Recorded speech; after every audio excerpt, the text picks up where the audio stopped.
कुमारी जी वंदन करते हैं। भारतीय जनता पार्टी, भारतीय जनता पार्टी जय जिंदाबाद जिंदाबाद, नरेंद्र मोदी जिंदाबाद, जिंदाबाद जिंदाबाद, दिया कुमारी जी जिंदाबाद, जिंदाबाद जिंदाबाद, भारतीय जनता पार्टी जिंदाबाद। जिंदाबाद जिंदाबाद। बहुत बहुत धन्यवाद, आप सब लोगों का बहुत आभार। इस बारे में एक बार जोरदार दिया कुमारी जी की जयकार लगाएंगे। दिया कुमारी जिंदाबाद। बहुत बहुत धन्यवाद। मैं हमारे विधायक श्री विक्रम सिंह जी जाखल से निवेदन करता हूं, इन सबको चुनरी का एक बहुत ही बड़ा उपहार माना जाता है, एक जिम्मेदारी भी मानी जाती है। निश्चित तौर पर हमारी बहन इस चुनरी के रूप में हमारी भावनाएं समझेंगी और हमारे ऊपर अपना स्नेह हमेशा ऐसे ही बनाए रखेंगी। जोरदार तालियां। अब मैं हमारे नगर पालिका के पूर्व चेयरमैन सुरेंद्र जी सैनी, हरपुल जी पूनिया, मनीष जी चौधरी जो चेयरमैन है, इनसे निवेदन करता हूँ वो गुलदस्ता बैठकर मैडम का हार्दिक स्वागत, हार्दिक अभिनंदन करें। जो चेयरमैन मौजूद है उनसे मेरा निवेदन है कृपया जल्दी करें। इस बीच में हमारे जनप्रतिनिधियों की ओर से मैं इसके बाद निवेदन करता हूं कि श्री सुभाष जी लांबा जल्दी नजदीक मंच के नजदीक आ जाएं। सुरेश जी सिगड़, दीपचंद जी पवार, खालिक जी लहंगा, दिनेश जी भगेरिया, रघुवीर जी झूरिया, प्रमोद जी सैनी, दिलीप जी सैनी, रतन जी कुमावत, चंद्रशेखर जी मिश्रा, राहुल जी सोटवारा, शंकरलाल जी शर्मा, विष्णु जी कुमावत, माजिद जी चौहान, प्रताप पूनिया, इन जिनका नाम मैंने लिया उनसे निवेदन है वो कृपा करके आगे आए। उप मुख्यमंत्री जी को हमारे हृदय से धन्यवाद देने के लिए एक बार।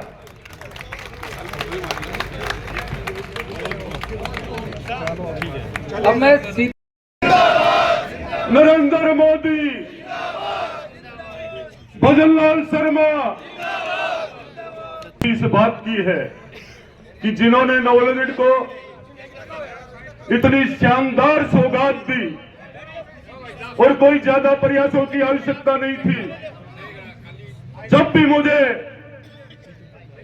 इनके पास जाकर के मात्र एक कहना ही पड़ा, निवेदन ही करना पड़ा और मैंने इतना जरूर कहा कि मैं नवलगढ़ से जीत के तो आया हूं, पर ऐसे जीत को सुनिश्चित रखने के लिए इस नवलगढ़ को बजट में आपको ताकत देनी पड़ेगी।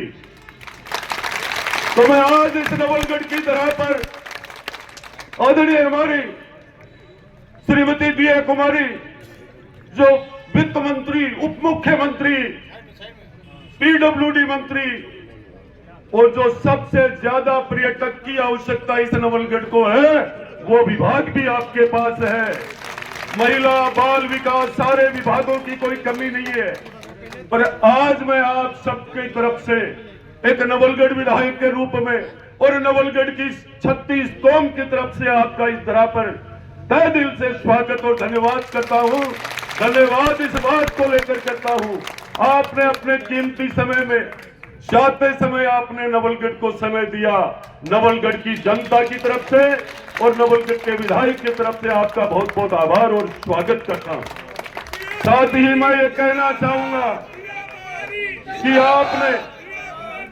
आपने आशाओं से भी ज्यादा आपने इतनी मेहनत करके इस राजस्थान के हर वर्ग को देखते हुए और सारे समाजों को देखते हुए इस राजस्थान को जो शानदार बजट विधानसभा में एक एक पन्ना पढ़ करके आपने दिया और उसमें नवलगढ़ का हर जगह नाम आया, इसके लिए आपका बहुत बहुत स्वागत और धन्यवाद। आज मैं आपसे निवेदन करना चाहूंगा, समय नहीं लूंगा, सिर्फ इतना कहना चाहूंगा, पिछले कांग्रेस के 15 साल में नवलगढ़ के एक एक गांव और ढाणी को, दोनों तीनों चारों नगर पालिकाओं को खोद के रखती है। जल जीवन मिशन के चक्कर में उन लोगों ने भ्रष्टाचार किया, रोडें तोड़ दी, एक भी गांव में रोड नहीं है। मैं आदरणीय वित्त मंत्री दिया कुमारी जी से मेरा निवेदन करना चाहूंगा, ये नवलगढ़ इतना परेशान है रोडों को लेकर के। जब तक सैंक्शन नहीं होता तब तक वो मिलते रहते हैं, ये इनकी बहुत बड़ी खूबी है और मैं इनको कई बार कहती हूँ आप फिर आ गए। तो ऐसे आपको पैक मिले हैं, बहुत आप भाग्यशाली हैं, आपको मैं उसके लिए भी बहुत बहुत बधाई देती हूँ। आज यहाँ इस स्वागत कार्यक्रम में मेरे साथ मंच पे आपके विधायक साहब भी हैं, मनीष जी चौधरी साहब चेयरमैन, श्री हरफूल जी पुनिया साहब चेयरमैन, श्री सुरेंद्र सैनी जी पूर्व चेयरमैन व पार्टी के सभी पदाधिकारीगण, जनप्रतिनिधिगण, सभी कार्यकर्ता बंधुओं और यहाँ सभी पधारे हुए सभी वरिष्ठ जन, सभी हमारे यहाँ के बड़े बुजुर्ग और सभी भाइयों बहनों, आप सबको धन्यवाद और बहुत बहुत बधाई कि आप लोगों के लिए इस बार बजट में, पिछले बजट में बहुत सारी सौगातें हमारे माननीय मुख्यमंत्री जी ने आपको दी। आने वाले समय में कोई भी ऐसी बात होगी तो बिल्कुल मैं आपको आज पूर्ण रूप से विश्वास दिलाती हूँ।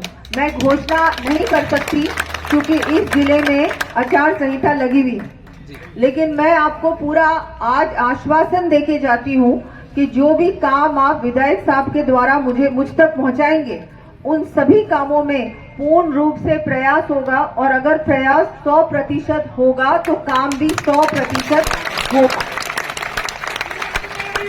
हमारे चुनाव है, झुंझुनू में चुनाव है और आप सभी से निवेदन करती हूँ क्योंकि आप ये इसी जिले के हैं और हम सबको मिलकर हर संभव प्रयास करना है कि हमारे प्रत्याशी जी जीते, अच्छे वोटों से जीते, भारतीय जनता पार्टी का कमल खिले। 7 सीटों में हमारा कमल खिलेगा, लेकिन झुंझुनू से आपको ये निश्चित करना है कि सबसे ज्यादा मार्जिन से वो जीते। ये बहुत बहुत आवश्यक है।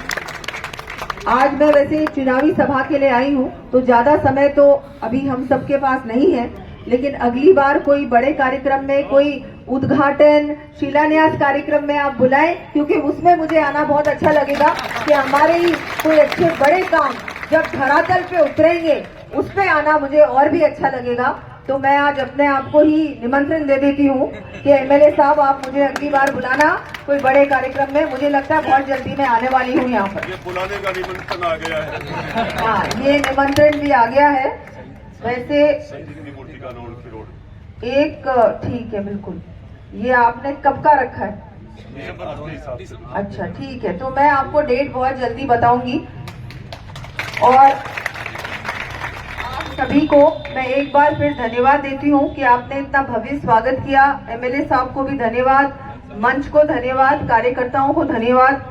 मैं तो यहाँ आती रहूंगी, पहले भी आई। पर्यटन हो, चाहे सड़क हो, चाहे हमारा महिला बाल विकास हो, चाहे वित्त हो या कोई और विभाग हो, ऐसा कोई भी काम नहीं है जो इन 4 साल, अब 4 साल रह गए, इन 4 सालों में नहीं होगा। पूर्ण रूप से चाहे मुख्यमंत्री जी भी पूरे लगे। की बहुत बड़ी समस्या है, उसके लिए जो अभी राइजिंग राजस्थान दिसंबर में हो रहा है, वो सिर्फ इसलिए हो रहा है कि राजस्थान में निवेश आए, राजस्थान में इंडस्ट्री आए। अगर राजस्थान में इंडस्ट्री आएगी तो क्या बढ़ेगा? रोजगार बढ़ेगा। बार बार हमारे युवा इधर उधर भटकते हैं, कभी जाना पड़ता है, राजस्थान से बाहर जाना पड़ता है, कभी बहुत परेशानी होती है, समस्या होती है। वो समस्या से उनको कैसे हम निजात दिलाएं, कैसे उनकी परेशानियों को दूर करें, उसके लिए बहुत आवश्यक है राजस्थान में ज्यादा रोजगार बढ़े। रोजगार